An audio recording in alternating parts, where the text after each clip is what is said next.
That cold start, though, is definitely nicer than an EcoBoost.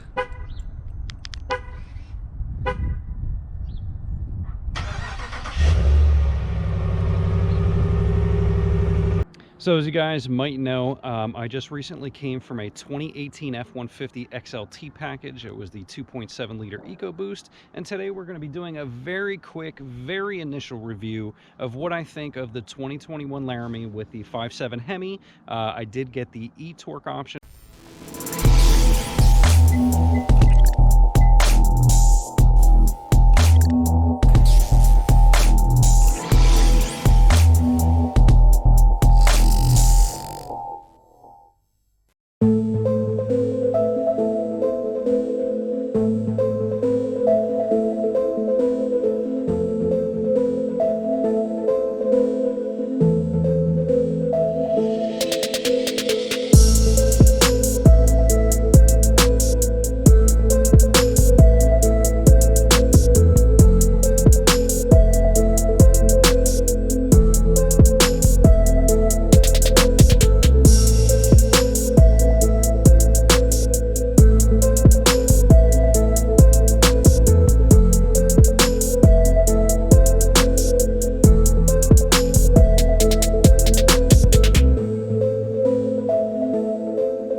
So I'm going to be giving you a very, very initial review on what I think on initial looks, build quality, ride quality, engine performance, etc., etc. And then we'll follow up later on once I do get some more miles on the vehicle and give you guys a little bit better impression. But these are the things I think today so far, what I do like and do not like about the Dodge, or I'm sorry, not Dodge, the Ram. And we'll kind of go from there and touch on a few things that I hope you guys will find informative to help you either buy or not buy this vehicle based on my experience so far. So let's get into it. So first and foremost, again, you guys are going to see this is the 1500 model. It is the Hemi 5.7 with eTorque option.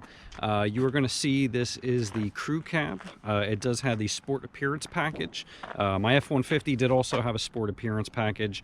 I do enjoy the nice, subtle little upgrades on the vehicle due to the sport package, so that is why I picked this.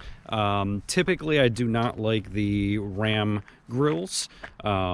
This one, again, because of the sport package and having the color match grill, this did appeal to me a little bit more.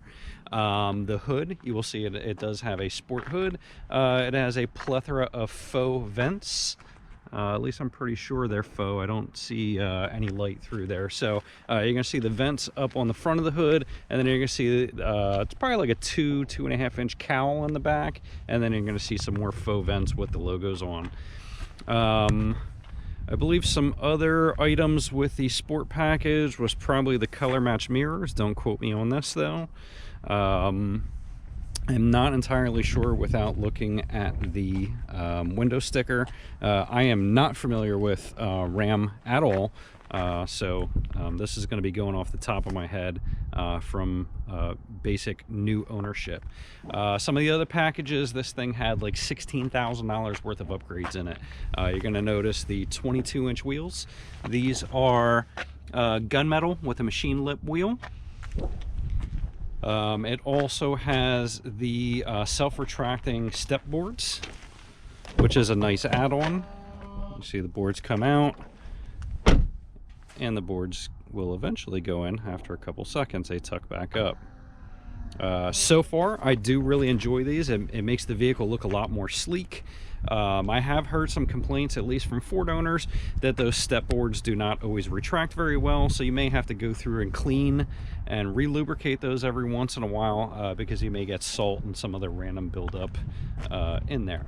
You're going to see that I do have LED headlights. I have the LED headlights and fog lights. So that is a very, very welcome change from my F-150, which I've had in all my other vehicles and all my previous vehicles. So Ford really dropped the ball in not adding that on their vehicles that are, you know, 50, 55K range. We'll get into that in another video though. You're gonna see a plethora of sensors and cameras around this thing. So you're gonna see, you know, there's 6 up front. You're gonna see other ones on the mirrors, right there on the mirrors, and there are some other in the back, and on the top of the cab I believe there's one also. So that does mean that this vehicle does have the 360 cameras as well as the bird's eye view. Again, that is something that I really wanted with my F-150, and I just didn't get it. Again, you got to get a real high trim package to be able to get that stuff. One of the reasons I really wanted the 360 cameras is because my F-150 was my first pickup truck. So what I found is when I'd be parking, I'd always feel like I'm like right up on something because, you know, the height of the hood, you can't really judge how close you're parking to something. So I'd always find that I'm thinking I'm right on somebody's bumper, and then I get out, you know, parking at Lowe's or something, let's say, and I get out and I find out I got like 4 feet of space in front of the other vehicle. So that is a nice addition. Basically what this will, there's something on the inside of the dash. It'll show a picture, and kind of like your backup lines, it's going to show your forward lines to show how close you're getting to something. Another very welcomed addition is the key fob. So again, instead of having a key like, you know, a poor person, haha, hopefully you guys don't take that too seriously, but going from vehicles with a key fob for the last, I don't know, 8 years or so, I've probably had vehicles with key fobs. It is nice to get back to a vehicle with a key fob and not have a key. It is nice to have the, you know, being able to lock and unlock your vehicle. Now it's not going to do it. Okay, now it'll do it. So it is nice to be able to lock and unlock your vehicle without having to take your keys out. Again, that is a nice addition. Some of the other packages I got with this, I don't know how useful this is going to be, but I think this is part of the bed package. It does have a step down here, and you're going to see a step comes out, and it helps a big guy like me get up on the step rather than having a step on the back of the tailgate. I don't know how much I'm going to use that. We'll see, but I guess it's kind of cool. Whatever. I probably wouldn't have paid for that if I had to pay, you know, if it wasn't already optioned with it, but, you know, it's kind of cool. This is a big thing. A lot of people complain about non-dampened tailgates. So you will see the Ram has a dampened tailgate. That is a great option to have. It's nicer than my F-150 one slamming down. The other great addition, my F-150 had a drop-in bed liner. I despised that thing from day one. I just thought it was just poor quality. There was gaps underneath here, and I'd haul grass because I drop my grass off and bag it, so shit would always get underneath the liner in the back here on the bed and underneath there, and it was just yucky all the time. So great addition of the spray and bed liner. Again, I'm pretty sure that was an upgrade. We'll show you guys the window sticker later. Bed rail system was an upgrade as well. In my F-150, I had the cleats, the box link cleats, I think they called them, where it was one in the front, one in the back on each side. That was like an extra $80 upgrade for that. It was nice because the hooks on the F-150 I do not think were properly placed. So I did really enjoy having the cleats. I think this is going to be much better because I can adjust these however I want to adjust it, and I think that's going to be fabulous. You got your hooks on the front, and if you notice, the hooks on the back are down low. F-150 for some reason put the hooks about medium level on the back of the bed, and it was terrible. If you ever wanted to load, you know, let's say you want to load a couple 2x4s, you know, stack 4 2x4s in there or something like that, having the hooks down low was nice because you can kind of strap over the 2x4s or, you know, plywood, whatever you're putting in there. If you have those hooks up tall in the back, it doesn't really make much sense. You can't really, you know, strap down in the back unless you have something tall. So you always had to rely on the front hooks. Did it work? Yeah, it worked. It didn't make sense. I don't really know what Ford was thinking on that, but there's a lot of things I don't really know what Ford was thinking. So that is probably going to be a very nice addition as well, so I can tie things down in the back. You're going to see, just like my F-150, it has the LED lights in the bed. These actually come on as soon as you put down the bed, or as soon as you put down the tailgate. My F-150, you actually had to turn it on in the button in the bed, which I was never really fond of that. Again, you got the color match back bumper.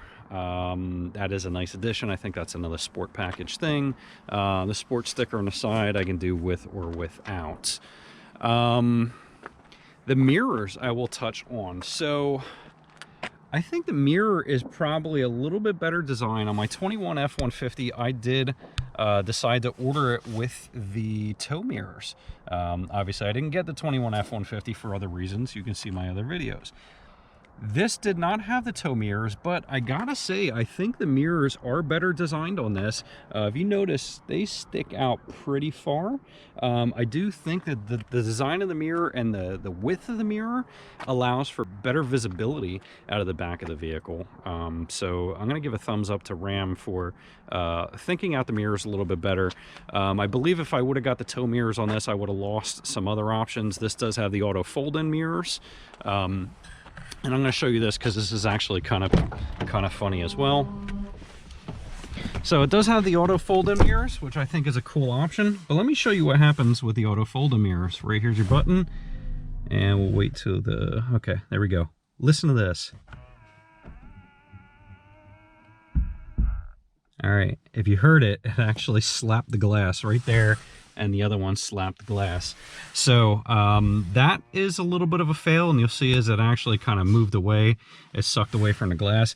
That's kind of a fail by Ram. I don't know if it's a design thing on the inner side of the cup for the mirror, but I don't like that it's going to keep on slapping the glass. Eventually it's going to leave a mark, I'm sure, so I'm not very fond of that. One thing I did notice is the driver's side glass does have, both sides have the defroster, but this has an auto dimming mirror. I'm not sure why they didn't add it on the passenger side. Again, I can kind of do with or without the auto dimming. I just find it weird that they added it to the driver's side and not the passenger side. All right, and this is probably what all you guys have been waiting for, the obligatory motor shot. There she is in all her glory. That is the 5.7 liter Hemi, and you have your eTorque system, which is your regenerative electric system. You're gonna see there's a lot of space in this for being a V8. There's a lot of space between the radiator and the motor. You'll see your belt drive system there. So, something I learned about the eTorque system, when I bought the vehicle, the dealer made it seem like the eTorque system was only for takeoff. That the eTorque system just allowed you a little bit more torque to take off if you're towing something. That is not entirely the case. They actually programmed a lot more functionality into the eTorque system. The one thing that I will tell you that is significantly better, if you guys have other vehicles and you hate your auto stop start, this vehicle is a very, very smooth auto stop start. It is instantaneous, and you don't feel that jerk and that loud noise when it goes off. If you have a Ford, you know what I mean. My F-150 auto stop start, it didn't bug me for the first few months, I don't know, 6 months, year maybe. But as time went on with that, it feels like it got rougher. I want to say that they tested that functionality well, but I don't think they did. I still think basing it off of the starter, that's going to cause starter problems eventually. I lease, so I don't care. It's not going to be a starter issue when I have it. This works a little bit differently because the regenerative electric of the eTorque actually supports that start-stop technology, it turns out. So the start stops are a lot quicker, and they are almost unnoticeable. You don't even hear the vehicle go off and on. So that is a very welcome change, because I was getting ready to turn it off on my F-150 because it was driving me nuts. Some other things, I believe it has a battery pack in the back that it generates power and charges up that battery pack in the back, and will support things like when your vehicle is off. If you're used to other vehicles, if you have the AC on, heat on, you can be stopped for 30 seconds, a minute or something like that, and the vehicle will turn back on because it doesn't have enough energy to support the heat being on for too long with the vehicle off, or the AC being on too long with the vehicle off. This, Ram engineers quote that this vehicle can be on standby power off of that for 10 or 15 minutes without needing to kick back on. So there is a lot of extra energy that is stored into that battery pack module. There are some other things with the eTorque I am not overly familiar with, but those are the two important things to me, being familiar with the auto stop start technology.